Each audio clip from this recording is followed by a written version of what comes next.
So I hope you have your microwave meals and drinks ready. I know a few of the panelists have got their drinks. I've got my usual bitter, and I believe Chris has got the same food on the menu as myself this evening, which is a packet of Pringles. But hopefully you've got your dinners ready. I think we'll get started. We have with us now Chris Skinner, who is an author, a financial commentator that many of you may follow on LinkedIn and through his blog, and he's also a self-proclaimed troublemaker. So I'm hoping tonight's not going to be one of those nights that he's going to cause trouble. But he's also recently published his new book, Doing Digital: Lessons from Leaders. And Chris, I believe, will be talking about regulation around micro or macro and innovative or not so innovative industries. So please welcome to the stage, Mr. Chris Skinner. Thanks, Lee. And building on Nicola's opening statements, I guess I will start with defining a little bit around how I see FinTech, because in my presentations, I talk a lot about how finance and technology are coming together, and finance is a marketplace that wants stability, security, reliability, and resilience, and the avoidance of risk. But technology is all about risk. Technology is all about innovation, about changing the game, doing things differently, and innovating. And bringing the two together is a friction that's quite difficult to manage. It's almost like bringing together a parent to work with a child. The child wants to change the world, the parent wants to keep the home stable and secure. And it's a difficult relationship, therefore. But what we are seeing is a lot of technology companies being created to do things that are visionary and innovative and different, and being created by children. You know, there are actually companies being created by teenagers that are changing the financial markets, such as Stripe, started by John and Patrick Collinson when they were 21 or 19 years old, or Ethereum, that was created by Vitalik Buterin when he was 19 years old. And that's now the smart ledger contract system that everyone's looking to use for the future infrastructure of our marketplaces. So what's actually happening is that technology is changing the game, and it's resulted in a lot more granularity of solutions. So instead of having an end-to-end value and supply chain managed by one bank, you actually have an end-to-end supply and value chain that involves hundreds or even thousands of companies. There's over 12,000 FinTech startups around the world, and most of them are doing one thing. You know, I mentioned Stripe, just doing merchant checkout using 7 lines of code through an API, or Square doing point of sale, or Adyen doing merchant online checkout systems, or Klarna doing escrow checkout online systems, or Alipay. Ant Financial with Alipay has thousands of APIs and apps and services that are deployed to other banks across China, to other technology companies across China, to other companies across the world. Paytm in India is run on an Alipay platform of technologies. In fact, it's interesting when we talk about financial inclusion, in that I've talked for a long time in my books and writing about technology includes everybody. And 25 years ago, a journalist asked me whether I seriously believe that one day someone will make a payment from the top of Mount Everest. And I said, absolutely, yes. And 5 years ago, someone did make a payment from the top of Mount Everest. Because if you have a mobile telephone and access to a network, you can actually trade and transact and use financial services anywhere. And that means that everybody is included in the system. Stunning figure is that thanks to the technology stack that India's built, they have moved from, in 2010, having 35% of the population having access to banking, to in 2018, 82% of the population having access to banking. But it's basic banking, you know. And what's amazing about basic banking is it's very simple, it's very easy, and it's very cost effective. The WeBank of WeChat in China is a financial inclusion bank where the average account costs less than $50 a year to administer. I'm pausing there because the average account in most countries will cost at least $20 or $100 or $1,500 or more to administer a year, 48 cents a year, thanks to technology. And so what this actually gives us is a perspective that There's thousands of companies doing very specialized things using technologies that are trusted via APIs, open banking and apps and cloud. And can we incorporate and use those in a better way? And my view is that banks over the next decade will become the trusted providers of apps and APIs from thousands of specialist companies. And they have to move in that direction. When this crisis hit, my bank, a very big bank, had a problem with the online services, so I couldn't get access online. They don't have a mobile app, which is quite incredible. Their call center shut down with 4 hours notice because it was based in India. So I couldn't call them because they didn't have any staff to take calls in India or in the UK. Everyone was locked down and at home. They're now banging on the door of cloud providers to say we need cloud services, and the cloud providers are saying, well, join the back of the queue because we're going to service our customers first and then those who are about to buy from us next, and you're last on the list. And what this crisis has actually delivered to us is 2030 and 2020. Digital transformation is going to happen dramatically in this year, and it's because of the global pandemic. Most of the large traditional institutions were caught with their offices having a backup as another office. They weren't backed up in terms of digital. And so what they have to do now is move to digital services. And that's going to be a dramatic move in the next year.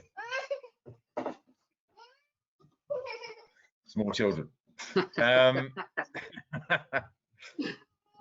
They always come in at the worst moment. There we go. And Chris, let me know when you want to run the poll as well, that question, and I'll do that, and I'll turn my camera off. We can run that now. I mean, yeah. Do financial institutions use technology well is a core question that I was going to ask, because I'm writing all the time and talking all the time about digital transformation in financial services, and the fact that most of the companies I talk to are treating digital deployment as a project and not as a institutional change. And I think that's the biggest issue we face, which is having leaders who understand how to use technology well in finance. When most financial institutions are run by financial people, they don't understand the technology opportunity or risks. And it's been very well illustrated in this crisis. I was just saying that the physical office was the backup that most financial institutions had, because they believed that the biggest threat to their physical office was a terrorist bomb. They didn't believe it was going to be working from home and being forced to work from home. So this is a radical moment of change for every financial firm to say, wow, we have to create a business model where our employees can access our services from home securely and with minimum risk. And that's what cloud is all about. But equally, it's not just the employees, it's how do we deliver services to customers securely and with minimum risk through partners? How can we find partnerships that augment our capabilities? Because if there's 12,000 fintech startup companies around the world doing one thing brilliantly well through an API or an app or analytics or cloud, can we really believe that our company can do what we do better than them? Can one company doing 12,000 things do that better than 12,000 companies doing one thing? The answer is obviously no. And so as we move towards the new world, we're going to move to a world of integrating partnerships, collaborating, and generating new services via digital platforms. And I guess I'll just come back to your theme, Lee, which is, do we need increased regulation and compliance for trusted technologies? And the answer is no. What we actually need is more fine-tuned, granular regulation to address trusted technologies at the level at which they're operating. So most of these technologies are operating at a singular functional process level through an API or an app, and we need to regulate singular, granular, focused processes through those technologies, rather than saying it's an overall framework that covers everything. No bank in the future will manage the whole supply chain and value chain of finance. Instead, they will integrate and curate thousands of services that form that end-to-end chain. And the regulatory structure has to address the granularity of process and function rather than the totality of marketplace and operation. And I think that's going to be the biggest singular change we're going to see in the next decade, that all of the regulators will start to focus upon how do we regulate just making an online payment, or just making an online trade, or just making a indication of interest, or just making a settlement, rather than what we've addressed in the past, which is the completeness of process amongst central counterparty clearing, or amongst investment banking settlements and payments and buy side and sell side and blah, blah, blah, blah, blah. It's got to be much more granular. So that's my net, I guess, which is technology is changing the way we think and do things. It's very naive. It's very young. It's being generated and used and developed by a lot of people who have no idea why banking is regulated the way it's regulated. But we know we're regulated this way for a reason. We don't ask to be regulated this way. The reason we're regulated this way is to keep things stable and reliable and secure. So marrying stability, security, and reliability with risk, innovation, and vision is something we now have to make every day.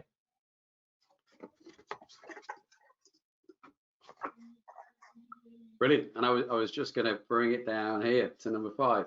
So I don't know if you were able to see the poll results on your screen, Chris. 21% said yes, 58% said sometimes, and 21% said no. So I don't know if that was in line with what your expectations were, or.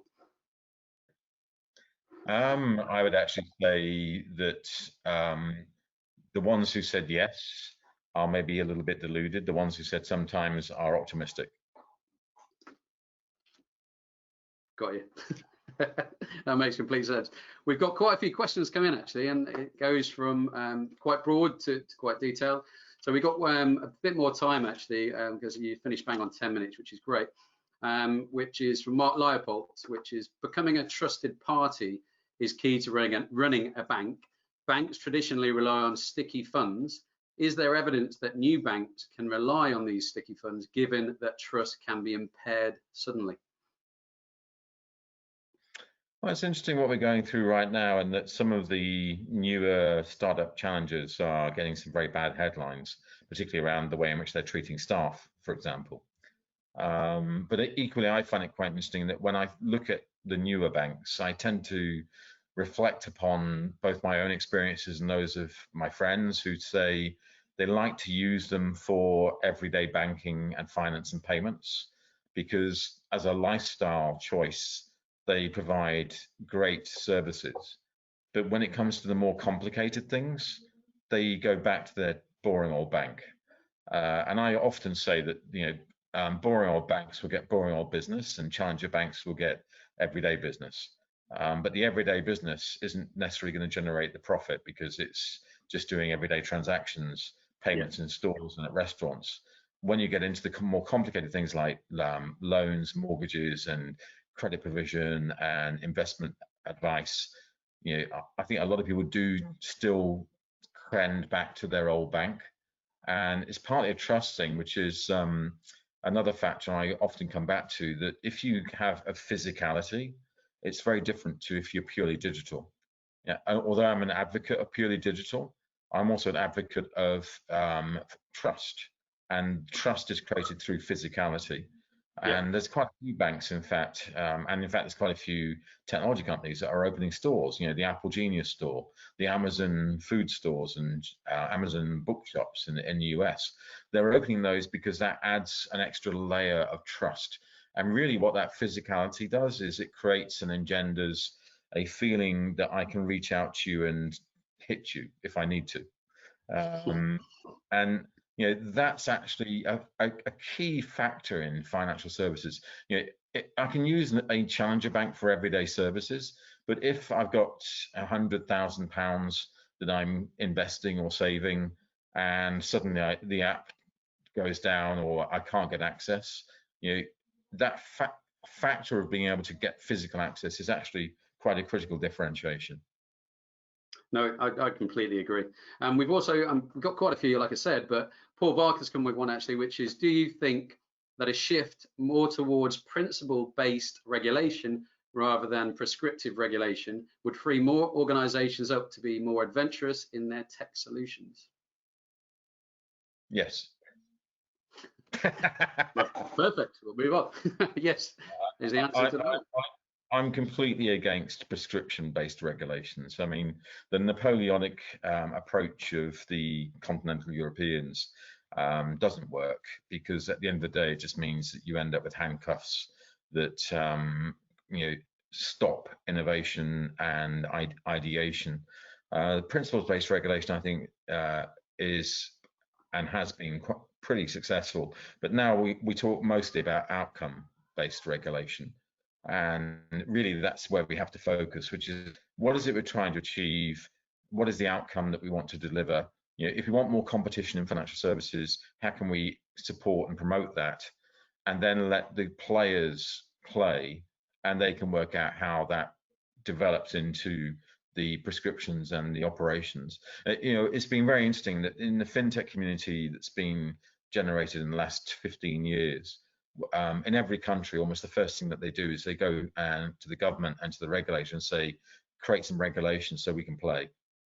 Because without regulation and without government endorsement, it's very difficult to be trusted in finance.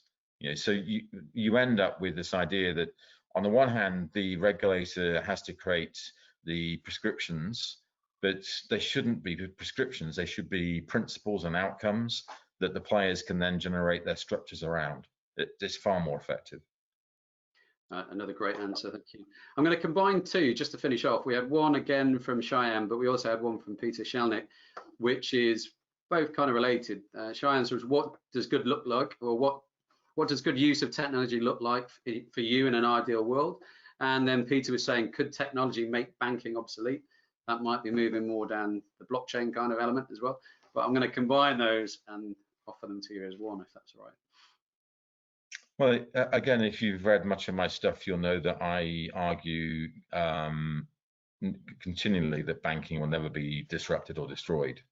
And although technologists love the idea of disintermediation and destruction of banking systems, the fact is that banking exists the way it does for a reason. It's regulated the way it is for a reason, and it will be around for the never-ending long term for a reason, because it's a core of how we do business, and you don't get rid of it. It's at the heart of the economy and at government and at society, and the regulatory and requirements are there to endorse and support that key role between government and society. So banking will never disappear because of technology. It will be changed dramatically by technology. I mean, we'll probably see a lot of banks acquired and merged because of technology, and banks that fail at doing technology well, but we won't see banking disappear.